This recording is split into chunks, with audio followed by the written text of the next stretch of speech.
Esta es la versión en audio de el libro Las naves cósmicas, escrito por Samael Aumbeor, narración por Parsifal Flores Águila. Para acceder a nuestra galería de audiolibros, visita la página www.audiolibrosgnosis.com y accede a nuestra creciente librería de audiolibros. Las naves cósmicas. Fue allá por el año de 1950 cuando nosotros hablamos por vez primera sobre los discos voladores. Por aquel año, afirmamos enfáticamente que tales discos voladores son realmente naves cósmicas, tripuladas por habitantes de otros planetas. Por aquella época muchos se rieron de nuestras afirmaciones, pero hoy los acontecimientos nos han dado la razón. En los Estados Unidos existe un departamento científico dedicado únicamente a la investigación de estas naves cósmicas. La ley de los accidentes incluye también a esas naves, y varias han chocado o han explotado violentamente en el aire. Los Estados Unidos tienen en su poder restos de algunas de esas naves. No nos proponemos demostrar en este folleto la realidad de las naves interplanetarias, porque esa realidad ya está totalmente demostrada. Solo queremos ahora ampliar las informaciones que en el año de 1950 dimos a la humanidad en la primera edición de El Matrimonio Perfecto. Las naves cósmicas tienen su historia y sus tradiciones. Realmente esas naves fueron creadas por ángeles, arcángeles, serafines, etc., que poseen cuerpo de carne y hueso. Muchas tradiciones cósmicas mencionan a San Venona y su sistema de navegación cósmica. San Venona es un ángel con cuerpo de carne y hueso. San Venona nació en el planeta Sort, donde se dedicó a investigar la ley de la caída. He aquí, querido lector, la formulación que el propio San Venona dio sobre esta ley cósmica. Abro comillas. Todas las cosas que existen en el mundo caen hacia el fondo, y el fondo para cualquier parte del universo es su estabilidad más próxima, y dicha estabilidad es el lugar o punto sobre el cual convergen todas las líneas de fuerza provenientes de todas direcciones. Cierro comillas. Abro comillas. Los centros de todos los soles y de todos los planetas de nuestro universo son precisamente esos puntos de estabilidad. No son sino los puntos inferiores de aquellas regiones del espacio, de las cuales tienden definitivamente las fuerzas provenientes de todas las direcciones, de aquella parte dada del universo. También se concentran en estos puntos el equilibrio que permite a los soles y planetas mantener su posición. Cierro comillas. Al enunciar su principio, San Venona dijo además que al caer las cosas en el espacio, donde quiera que ello fuese, tendían a caer hacia uno u otro sol, hacia uno u otro planeta, según a qué sol o planeta perteneciera a aquella parte dada del espacio en que caía el objeto, constituyendo cada sol o planeta en esa esfera determinada la estabilidad o fondo. San Venona, después de las profundas investigaciones, supo emplear esa particularidad cósmica para la locomoción de naves cósmicas. Las naves cósmicas diseñadas por San Venona se basaron en la ley de la caída. El único problema grave fue el de las atmósferas planetarias. Estas no permiten la caída recta de los objetos en el espacio. San Venona logró resolver ese problema fácilmente y construyó naves cósmicas maravillosas. No nos proponemos en este folleto explicar a fondo todo el mecanismo de esas naves, porque además de ser demasiado complicado sería cansón para el lector. La comisión de inspección dirigida por el arcángel Adocia bendijo y aprobó los trabajos de San Benona. Las naves de San Benona se movían con la fuerza magnética de los mundos y eran muy veloces. Sin embargo, el problema más grave se presentaba cuando las naves se acercaban a cualquier planeta o sol del espacio. Se necesitaba entonces difíciles maniobras para evitar una catástrofe. Pocos eran los hombres ángeles que podían manejar esas naves. Era muy difícil timonear las naves de San Benona, y cada día se necesitaban más y más técnicos para conducir dichas naves. Sin embargo, el sistema de San Benona fue una revolución técnica en su tiempo, y desplazó por completo a otros sistemas. Después de muchos años de actividad cósmica, fue desplazado el sistema de San Benona por el revolucionario sistema del arcángel Harrington. Este arcángel es todo un hombre en el más completo sentido de la palabra, y tiene cuerpo de carne y hueso como cualquier persona. Los maravillosos trabajos del señor Harrington fueron supervigilados por un gran sabio conocido en todo el cosmos con el nombre de Adocia. Este sabio es también un caballero que ya adquirió el grado de arcángel. Las naves cósmicas modernas se fundamentan en los trabajos del arcángel Harrington. Todo el funcionalismo técnico de dichas naves se realiza sobre la base del movimiento continuo. Este no es un texto de mecánica, y nosotros tampoco somos mecánicos. Por ello nos abstenemos de escribir toda la mecánica de las naves cósmicas. A través del espacio cósmico infinito viajan millones de naves cósmicas, tan numerosas como las arenas del mar. Las naves intersistemales son gigantescas y llevan dentro de su vientre gigantesco pequeñas naves que utilizan para descender a los mundos. Esto es semejante a los barcos que llevan a bordo pequeños botes que se utilizan para pasar a tierra. Cualquier humanidad madura del cosmos tiene derecho a recibir las naves cósmicas. Normalmente los hermanos mayores ayudan a los menores, y cuando la humanidad llega a la edad nuestra, reciben las visitas de otras humanidades planetarias, quienes le inician en los viajes cósmicos y además de obsequiarles algunas de esas naves, se les enseña a construir. En las épocas de la Atlántida normalmente aterrizaban en los aeropuertos de la ciudad de Samlios las naves cósmicas. Entonces los habitantes de otros planetas visitaban a los reyes y convivían con ellos en sus palacios. Cuando la humanidad se corrompió moralmente, las hermanas humanidades de otros planetas dejaron de visitarnos. En esta época de bancarrota, de todos los valores espirituales, vamos a ser nuevamente ayudados por nuestros hermanos de otros mundos. Necesitamos una ayuda extra porque estamos fracasados y al borde de un gran cataclismo. La humanidad terrícola ha llegado al máximo de su corrupción y se hace urgente el auxilio de nuestros hermanos mayores. Ya varios habitantes de la Tierra han sido llevados de paseo a otros planetas del espacio infinito. En la República de México, 2 hombres fueron llevados a Venus, uno residente en Jalisco y el otro en la ciudad capital del país. En el capítulo siguiente hablaremos de este último. Sabemos que en Brasil existe otro señor que fue llevado a Marte. No cabe la menor duda de que todos podemos visitar otros planetas del espacio. Estamos en vísperas de un gran cataclismo cósmico y seremos advertidos antes de la gran catástrofe.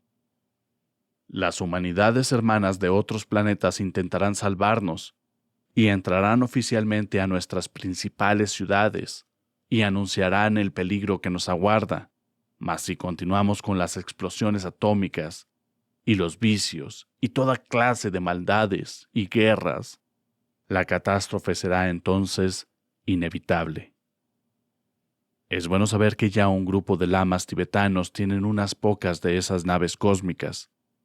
Las recibieron de nuestros hermanos de otros planetas y las tienen muy bien guardadas en cierto paraje secreto de los Himalayas. Por las calles de nuestras ciudades ya andan algunos ciudadanos de otros planetas. Visten de paisanos y nadie los reconoce. Ellos estudian nuestros idiomas, usos y costumbres, con el propósito de ayudarnos.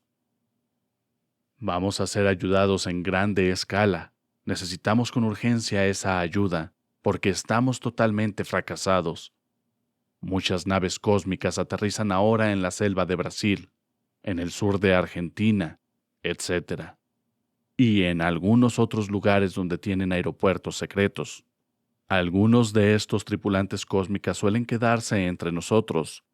Se equivocan quienes creen que las humanidades, visitantes de otros planetas, intentan destruirnos.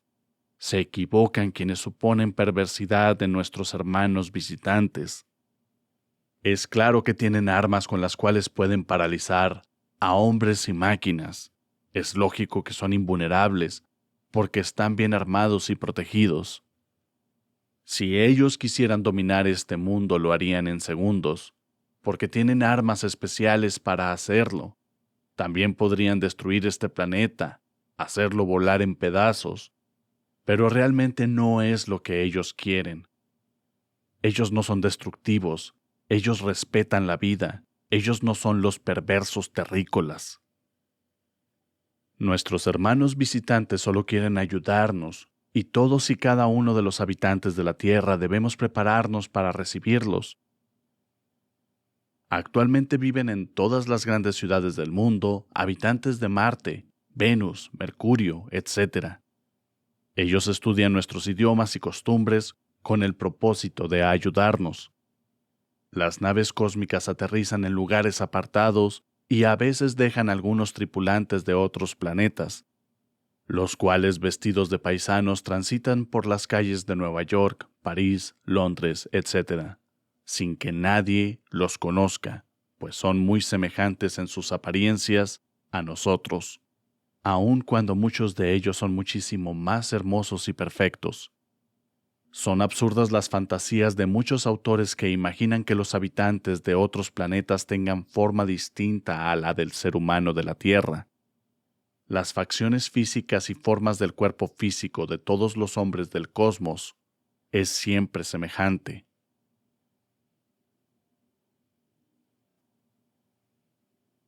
Un mexicano en el planeta Venus. Nosotros conocemos aquí en México, Distrito Federal, a un hombre que estuvo en el planeta Venus. Nos cabe el alto honor de haberlo visitado. Una noche cualquiera de invierno, llegamos a las puertas de su casa. Tuvimos la suerte de ser recibidos por él. La familia estaba viendo la televisión, pero en forma muy amable apagaron la televisión y nos dejaron a solas con él en su sala. Es un hombre muy sincero y bondadoso, no es ocultista ni espiritualista ni nada por el estilo. No presume de sabio y a pesar de haber vivido la más extraordinaria aventura cósmica, realmente no tiene nada de orgullo. No nos proponemos en este simple folleto narrar en detalle lo que sucedió a este hombre. Solo queremos hablar en síntesis, y eso es todo.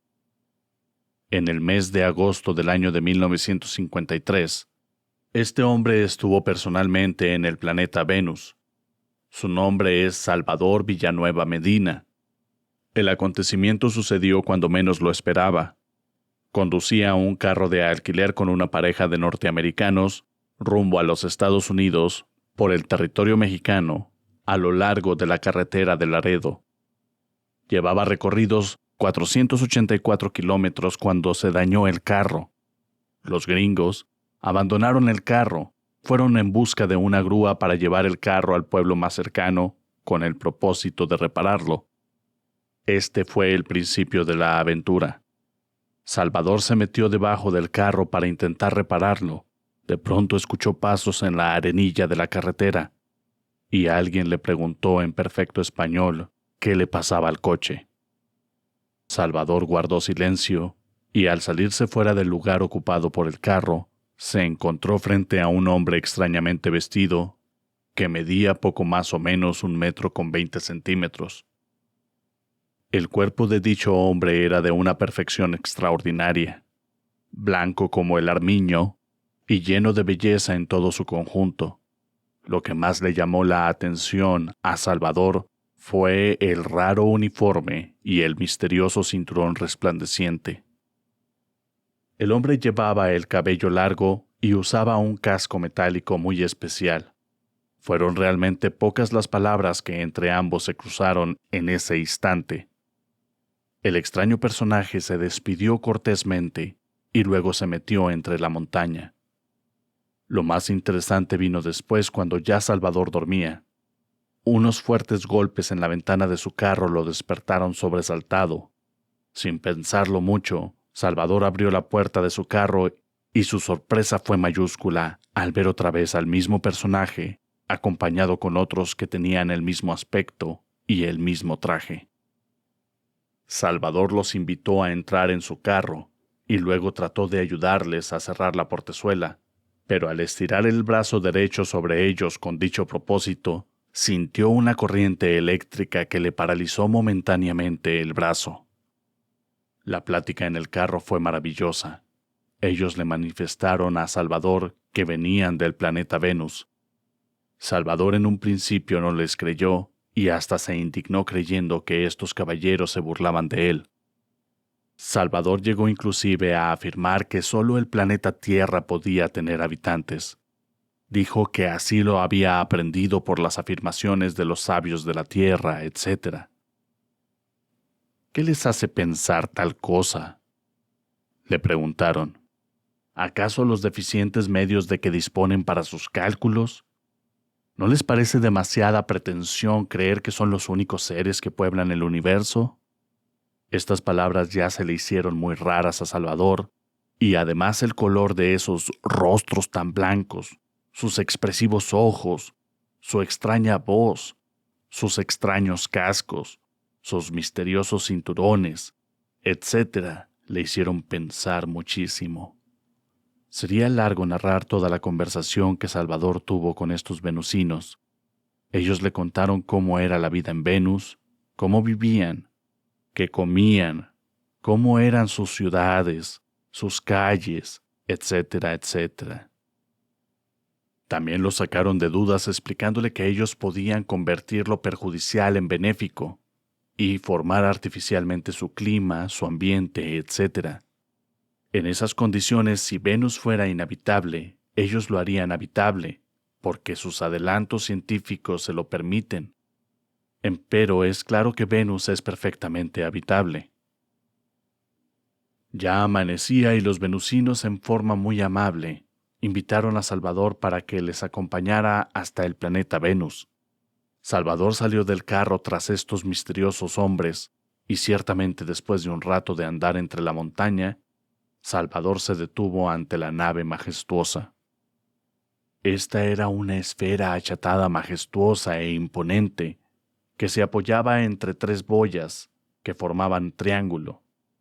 Dice Salvador que el conjunto era impresionante y que dizque daba la impresión de ser una gran fortaleza. Salvador entró a la nave, se cerraron las portezuelas y ésta partió rumbo al planeta Venus. Todo lo que vio Salvador en Venus fue extraordinario. La civilización venusiana es formidable. En Venus, la civilización ha llegado a la cúspide. Allí no se necesita el dinero. Cada ciudadano trabaja 2 horas diarias y a cambio de ello tiene derecho a todo lo que el ser humano necesita para la vida: transportes, alimentos, vestuarios, vacaciones, ciencia, etc. Todo es de todos. Si alguien necesita un carro, lo coge, lo usa y luego lo deja en su lugar de estacionamiento. Si tiene hambre, come en cualquier hotel y nada tiene que pagar, porque como está trabajando, tiene derecho a todo. Si necesita vestido, lo pide en un almacén y no paga nada, porque como trabaja, tiene derecho a vestirse, etcétera, etcétera, etcétera. En el planeta Venus los carros se mueven con energía solar, los alimentos principales se sacan del mar, las huertas están sobre las azoteas de las casas y edificios. En Venus los pescados y las frutas constituyen el alimento básico. En Venus no hay gobierno ni patrias. Todo el planeta es la patria, y solo los sabios dirigen y aconsejan. Preguntaba yo a Salvador sobre la cuestión religiosa, y la respuesta fue que en Venus no existen religiones y que cada ciudadano se comporta en la calle como si estuviese en un templo. Cada persona en Venus considera que el templo está dentro de nosotros mismos. Las banquetas o aceras de las calles en las ciudades de Venus no están quietas y están formadas con bandas metálicas que están en movimiento y ahorran esfuerzo a los peatones. El arroyo de las calles, es decir, en el centro de las calles, tienen cintas metálicas que recogen la fuerza del sol con la cual se mueven los carros. En Venus todo es de todos y toda la familia venusina es una gran familia. Los niños nacen en salas especiales de maternidad y se educan y se levantan en hogares colectivos. Cuando un niño nace, es marcado en un pie. Esta marca indica su origen y facultades. De acuerdo con eso se educa a ese niño en el hogar colectivo. Cuando ya es mayor de edad pasa a ocupar el puesto que le corresponde en la sociedad. En estas condiciones la familia particular no existe. Todos en Venus son una sola familia única. Allí no hay hambres ni guerra, ni clases sociales. Allí solo reina la sabiduría y el amor. Salvador Villanueva Medina estuvo en Venus viviendo varios días. En ese planeta encontró a 2 franceses residentes, ambos hermanos gemelos y veteranos de la Segunda Guerra Mundial. También ellos fueron transportados a Venus y luego suplicaron y clamaron a los venusinos para que no los trajeran de regreso a la Tierra. Allí viven felices. Salvador regresó al planeta Tierra, fue traído y de regreso para que les hiciera saber a los habitantes de la Tierra que Venus está habitado. Los laboratorios Phillips analizaron tierra y plantas en el lugar donde Salvador localizó la nave cósmica y hallaron un desorden molecular y atómico muy extraños. Jorge Adamski, el científico norteamericano que conoció a unos venusinos en el desierto de Nevada, también se puso en contacto con Salvador y dictó sobre este tema una conferencia en el Teatro Insurgentes de México, Distrito Federal. Grandes científicos alemanes investigaron en el terreno donde Salvador halló la nave cósmica y el resultado de sus investigaciones fue el mismo de la Casa Phillips. Un gran científico vino del Palacio de los Reyes de Inglaterra a investigar el caso y las conclusiones son las mismas de la Casa Phillips. Por estos tiempos difíciles en que vivimos, seremos ayudados por los habitantes de otros planetas. Es necesario aprender a comunicarnos telepáticamente con ellos. Jesús dijo, pedid y se os dará, golpead y se os oirá. Todos podemos visitar otros planetas si sabemos pedir. Los gnósticos deben desarrollar la telepatía. Los gnósticos deben salir a los campos, a los bosques más profundos, y allí, en paz y profunda meditación, comunicarse telepáticamente con los venusinos o con los mercurianos o marcianos y rogarles los lleven a Venus, Marte o Mercurio. En la paz de las montañas o en la playa solitaria, cualquier día podemos tener la dicha que tuvo Salvador Villanueva Medina. Cada uno de nosotros puede ser llevado a Venus u otros mundos. El sistema para comunicarnos con estos hombres ángeles es la telepatía. El movimiento gnóstico cristiano universal tiene formidables sistemas para desarrollar la telepatía. Quien quiera visitar otros mundos no debe beber, ni fumar, ni tener vicio alguno. Nuestro misionero gnóstico internacional Joaquín Amortegui fue visitado por una nave interplanetaria en su retiro del Summum Supremum Sanctuarium. Las ondas del pensamiento de cualquier suplicante viajan al planeta Venus en pocos segundos. Y si somos dignos y merecedores, podemos recibir respuesta. Un día cualquiera, en la soledad del campo, podemos tener la dicha de ver aterrizar una nave cósmica cerca de nosotros, y entonces pueden llevarnos. Mercurianos, marcianos, etc., son hombres verdaderos, con cuerpo de carne y hueso, hombres con alma de ángel, hombres ángeles.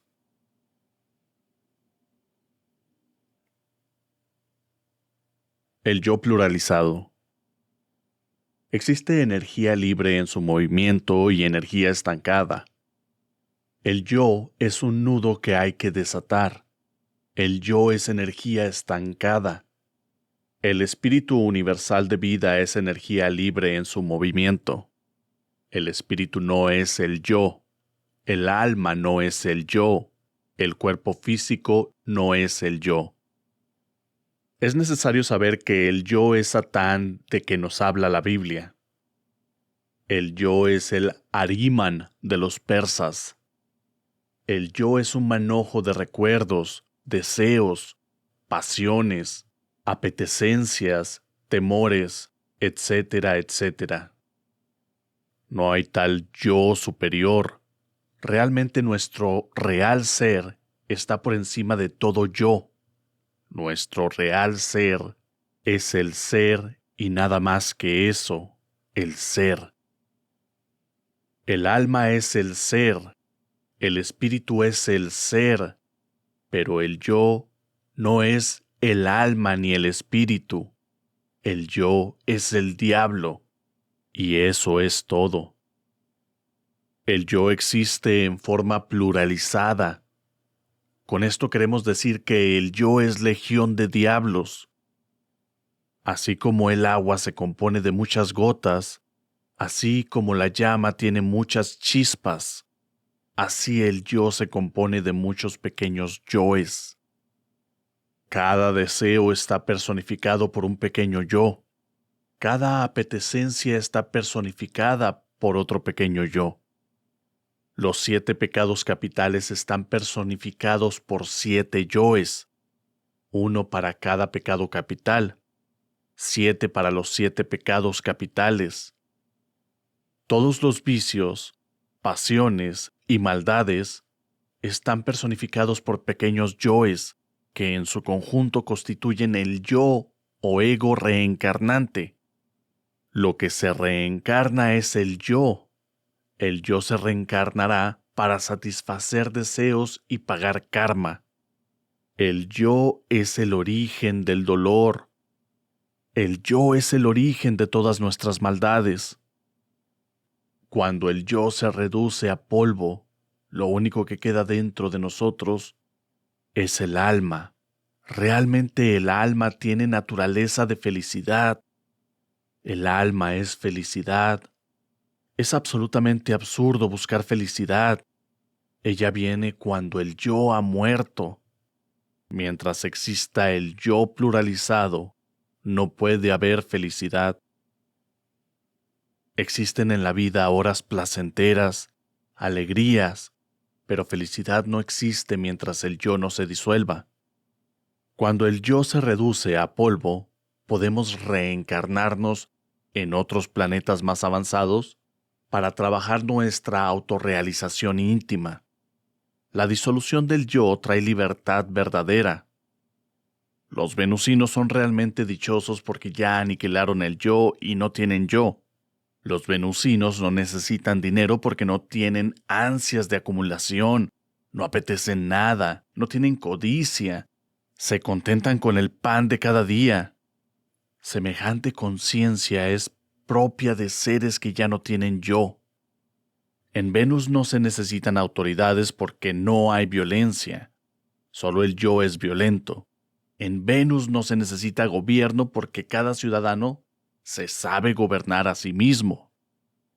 Cuando el yo ha sido aniquilado, cada ciudadano se convierte en un gobierno por sí mismo. Entonces, ¿quién querrá ya gobernar? En Venus no existe la familia particular. Todos los venusinos son una sola familia. Eso solo es posible gracias a que Ya ellos aniquilaron el horrible yo pluralizado. El yo es eso que llamamos mi familia, mi casa, mis propiedades, mi lujuria, mis deseos de resentimientos, mis deseos, mis pasiones, mis recuerdos, etcétera, etcétera, etcétera. El yo continúa en nuestros descendientes. El yo es la raza, la nación, mi clase social, mi dinero, mi familia, mi herencia, etcétera, etcétera, etcétera. El yo es el subconsciente. Cuando el yo se aniquila, el subconsciente se vuelve consciente.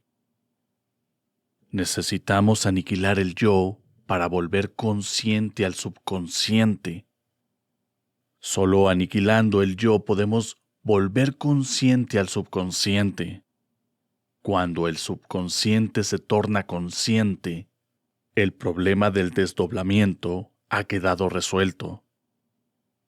Cuando el subconsciente se torna consciente, ya no necesitamos preocuparnos por el desdoblamiento, porque mientras el cuerpo físico duerme, nosotros vivimos en los mundos internos absolutamente conscientes.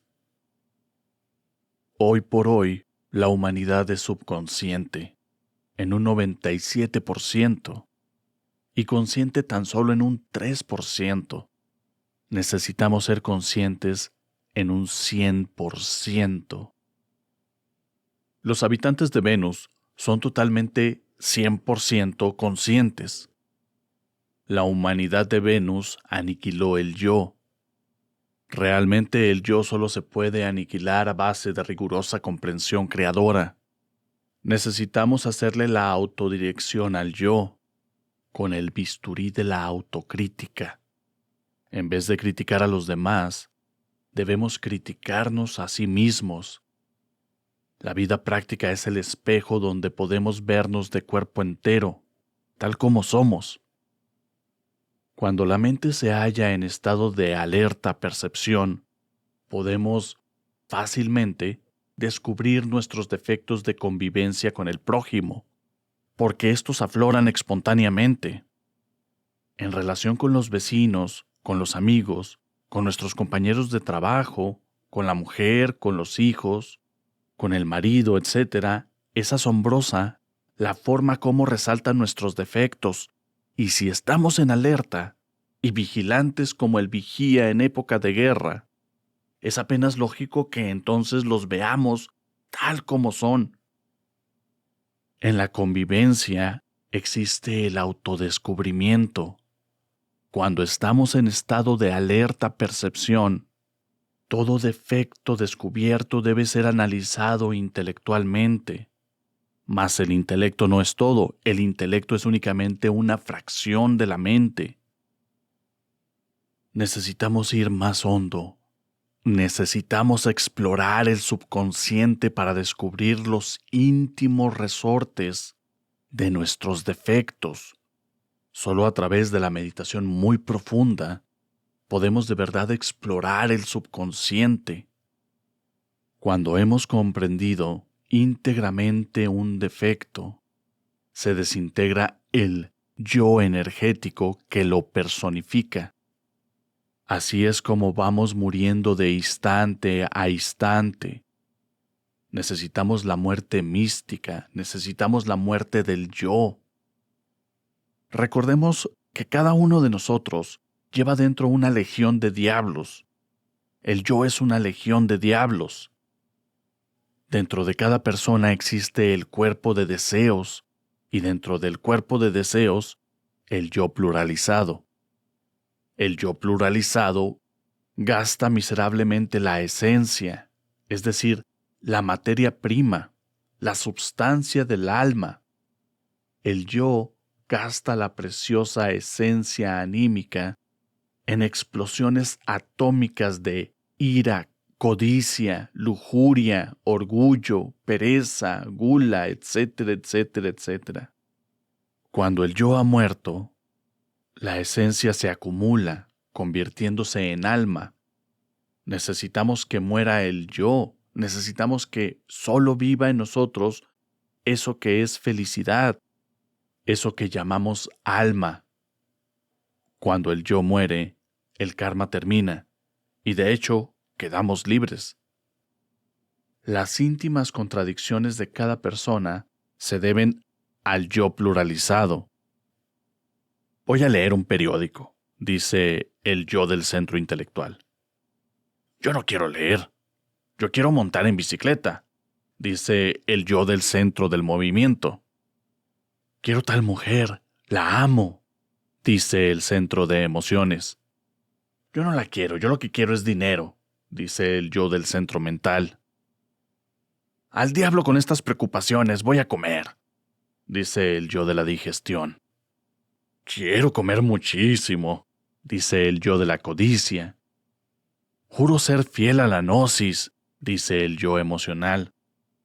Al diablo con la gnosis, exclama furibundo el yo intelectual. Más vale conseguir dinero, dice el yo de la codicia. Me afiliaré a otra escuela mejor que la gnosis, dice el yo de la curiosidad. Así es como no tenemos individualidad. No estamos individualizados. Somos legión de diablos. Cuando el yo se disuelva, solo quedará dentro de nosotros la individualidad, es decir, el alma individual. Los venusinos son verdaderos individuos sagrados. No tienen yo. Los venusinos son verdaderamente hombres perfectos. Nosotros los terrícolas somos animales intelectuales. No tenemos individualidad auténtica. A muchas personas las hemos visto jurar fidelidad a la gnosis, jurar ante el Ara, y tiempo después se meten a otra escuela y se declaran enemigos de la gnosis. Esto se debe a que no tienen individualidad. El yo que en un momento dado se entusiasmó por la gnosis es desplazado después por otro yo que aborrece la gnosis. Todavía el ser humano no puede tener continuidad de propósito, porque no tiene individualidad. Es legión de diablos, y cada diablo tiene su propio criterio, ideas, opiniones, etcétera, etcétera. El ser humano es un ser no logrado. Todavía no poseemos el ser. Solo el ser nos da verdadera individualidad.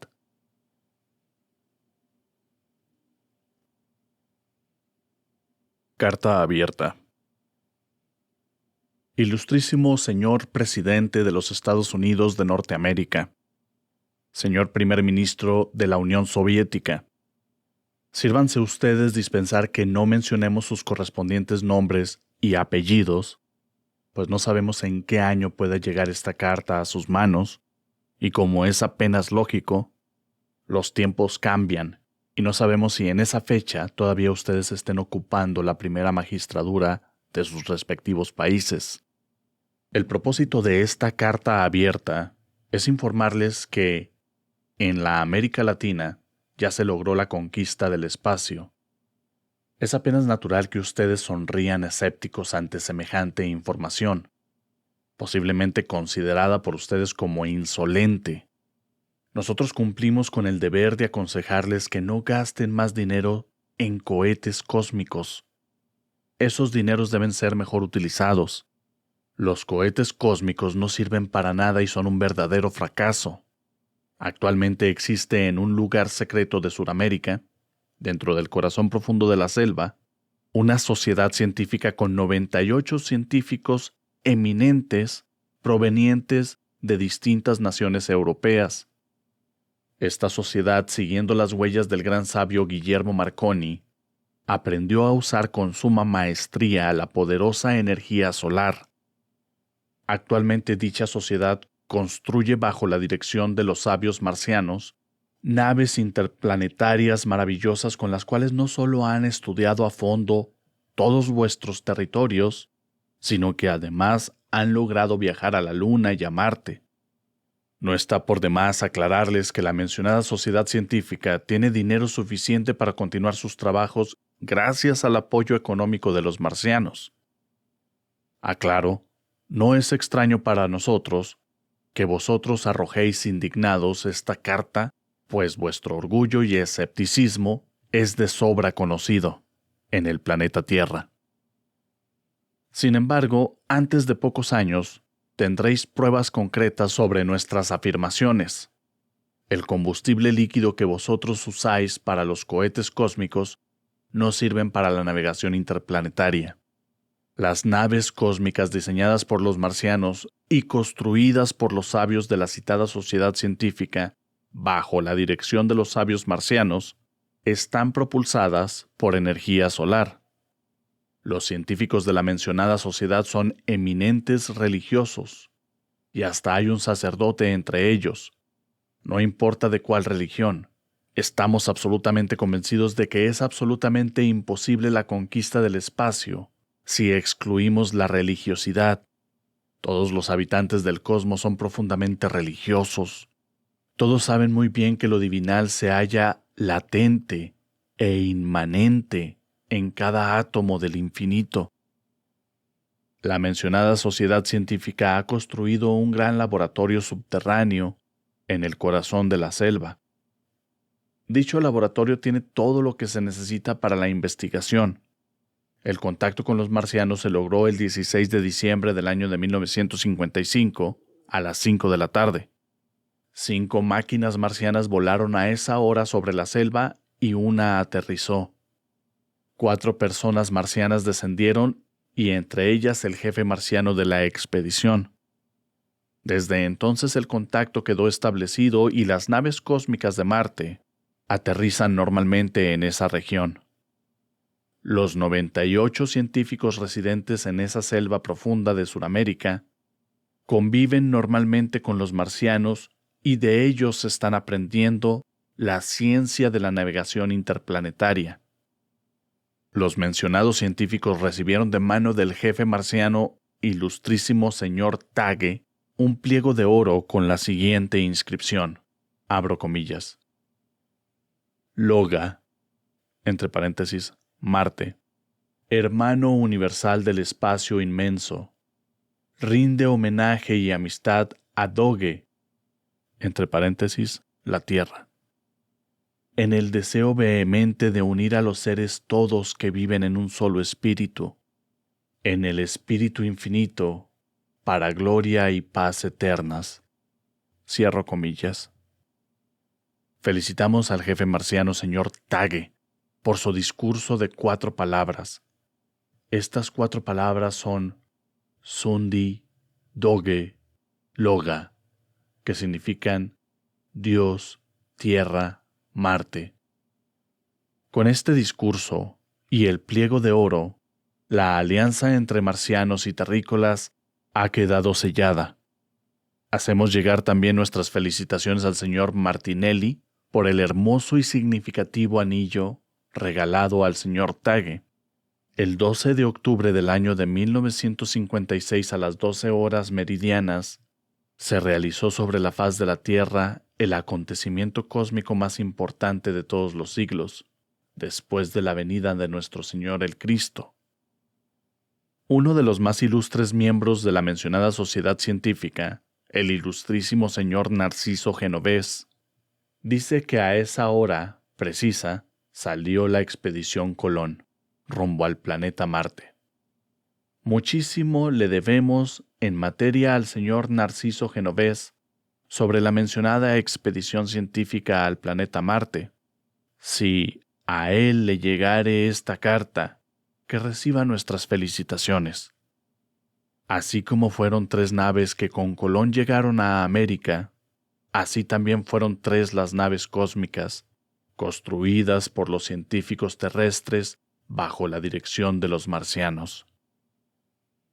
El nombre de las 3 naves cósmicas son Loga, Doge, Kundi, Marte, Tierra, Alianza. El interior de las naves fue adornado con la imagen del Cristo, y el viaje fue realizado con pleno éxito. El convoy está formado por las 3 naves terrestres cósmicas y 6 marcianas que cumplieron la misión de escoltar a las naves terrestres. 9 personas formaron la tripulación de las naves terrestres, 3 para cada una de las 3 naves terrestres. La primera etapa del vuelo cósmico fue la Luna y quedó absolutamente comprobado, hasta la saciedad, que la Luna es un mundo ya muerto. Los expedicionarios descansaron en la Luna y luego continuaron su viaje rumbo a Marte. 10 naves más de origen marciano se unieron en la Luna a los expedicionarios. Todos los habitantes de la ciudad de Tanio, capital del planeta Marte, salieron al aeropuerto para darles la bienvenida a los habitantes de la Tierra. 5 días permanecieron los expedicionarios en el planeta Marte, dedicados a la observación y al estudio. Fue muchísimo lo que aprendieron en Marte, y después de haber regresado victoriosos, continuaron sus estudios e investigaciones en el corazón de la selva suramericana. Los 98 científicos europeos dedicados a esta clase de investigaciones y estudios bajo la dirección de los sabios marcianos quieren compartir sus conocimientos con todos los habitantes de la Tierra. Quieren que toda la humanidad participe en la navegación interplanetaria. Pero Rusia y los Estados Unidos, con sus experimentos atómicos y sus explosiones nucleares, están estorbándonos, están impidiendo a los miembros de la augusta sociedad científica que nos hagan a todos los habitantes de la Tierra partícipes de los viajes cósmicos. Las 2 grandes guerras mundiales que llenaron al mundo de dolor, y ahora la Guerra Fría con todas las posibilidades de que se torne caliente y vuelva a llenar el mundo de sangre y destrucción, son los factores principales que impiden el intercambio cultural con los marcianos y los viajes cósmicos. No se necesitan más cohetes cósmicos, ya el contacto con los marcianos está hecho. Ahora lo que se necesita para lograr participar en los viajes cósmicos es la disolución del yo. Mientras el yo exista, no habrá paz. Y mientras no haya paz, los viajes interplanetarios son imposibles. En estos precisos momentos en que vivimos, no son cohetes cósmicos lo que se necesita, sino el estudio del yo y su muerte total. Así, y sólo así, serán posibles los viajes a Marte. Es imposible llevar a Marte a asesinos, ladrones, borrachos, glotones, codiciosos, materialistas, marxistas, enemigos del Eterno, prostitutas, etcétera, etcétera. En Marte solo reina la paz y ni siquiera allí se necesitan gobiernos, nacionalidades, ejércitos y policías. En Marte no hay delincuentes, y si alguno naciera se le consideraría como enfermo y se le llevaría a un sanatorio aislado. Pensad, señores, en lo que esto significa. Pensad en un mundo así, en un mundo donde el yo ya no existe. Imaginad por un instante un ejército de la Tierra invadiendo a Marte. Comprended lo que significa semejante horror, semejante barbarie. El autor de esta carta os ruega, señores, en nombre de la verdad, acabar con las explosiones atómicas, terminar la Guerra Fría e iniciar una época de religiosidad universal. Muy en forma especial pido a la Unión Soviética suspender la difusión pública y privada de la dialéctica materialista e intensificar la propaganda en favor de la religión. Sabed, Señor, que todos los habitantes del cosmos rinden culto a la divinidad y que la conquista del espacio es imposible sin religiosidad. Por favor, señores, os ruego en nombre de los habitantes de la tierra, no nos perjudiquéis más con vuestras guerras, odio a la divinidad, explosiones nucleares, etcétera, etcétera, etcétera. Firmada en México a los 29 días del mes de abril del año 3 de Acuario, por el presidente fundador del movimiento gnóstico, Samael Aún Weor. Esto concluye el audiolibro Las naves cósmicas, escrito por Samael Aún Weor, narración por Parsifal Flores. Para más títulos como este, puede visitar nuestra creciente librería en www.audiolibrosgnosis.com.